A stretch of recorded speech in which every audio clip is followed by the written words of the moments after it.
On est aujourd'hui le 26 dans le mois de Av. Bon, 26, tout le monde dit ça que c'est le chiffre, le nom de Dieu, et Av c'est papa.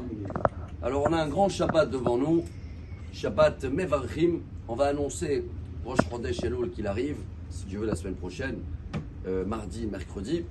Et c'est les initiales de la paracha. Re'e, c'est regarde. Re'e Elul Igia. Regardez, Elul il arrive. Donc il y a un travail à faire. Hier soir, j'ai reçu un message, bon, je l'ai vu ce matin la nuit, comme quoi vous ne pouvez plus recevoir des mails. La boîte de mails, elle est, je sais pas quoi, trop remplie, etc. Et j'ai réfléchi, j'ai dit justement, peut-être c'est la mission de ce mois-ci d'Elul qu'il est arrivé. Car quand j'ai vu ce message, j'ai compris qu'il faut faire un ménage. Ils appellent ça, je sais pas quoi, mise à jour. Mise à jour, mais même si tu fais mise à jour, tu peux plus recevoir des nouveaux messages si tu n'as pas nettoyé et enlevé de la mémoire du téléphone les anciens messages.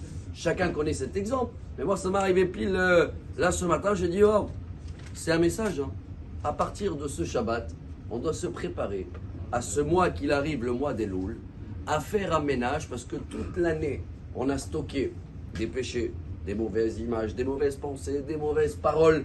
Et on arrive fin d'année où la boîte, elle est remplie. Et si on veut avoir une nouvelle année avec des nouveaux messages qu'on va recevoir au nom de Dieu, on va être plus connecté. On n'a pas le choix, il faut faire un mise à jour et un ménage à partir de ce Shabbat. Elul, en hébreu, ça veut rien dire. C'est en araméen, ou même il y en a qui disent en babylonien. Où on a trouvé la traduction de Elul dans la Torah, dans la paracha des explorateurs. Quand c'est marqué Veyaturu et Teres Kenaan, il traduit Unkelus, Veye Allelun Yat'ara.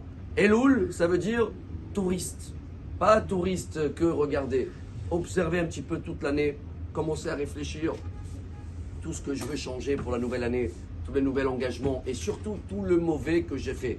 Rabotaille, ça soulage.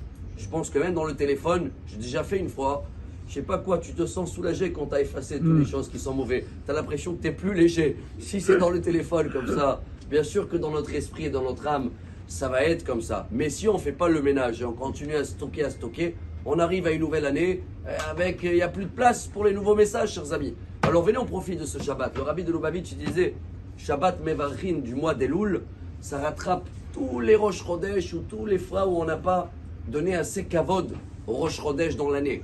Alors ce Shabbat, le rabbi demandait un effort à tout le monde, même ceux-là qui ne sont pas Lubavitch, de finir tous les Teilim, Shabbat, Mevarchim, surtout ce Shabbat de mois d'Elul. Si c'est une mission compliquée par une personne, on peut partager les tâches, faire par famille, par communauté, mais essayez ce Shabbat de regarder, observer, comprendre. Bon, on a dit qu'il faut toujours voir le moitié verre qui est plein, mais là peut-être le verre il est plein complètement avec des choses qu'il faut justement le vider un petit peu pour pouvoir le recharger. Et on va tous, si Dieu veut, prier, annoncer de le mois d'Elul et se préparer à partir de cette semaine. Il y a le chauffard qui va sonner, le temps va changer, tout le monde il est mis à jour pour se préparer pour la nouvelle année, que c'est sûr, après tout ce qu'on a passé, qu'on va voir Bezrat Hashem une année, on dit Tichle Shana avec Lilotea, que cette année avec tout ce qui avait compliqué qui sera fini, et qu'elle va commencer Tahel Shana au Birchotea. Shabbat Mevarchim Shalom. Amar Rabbi Elazar.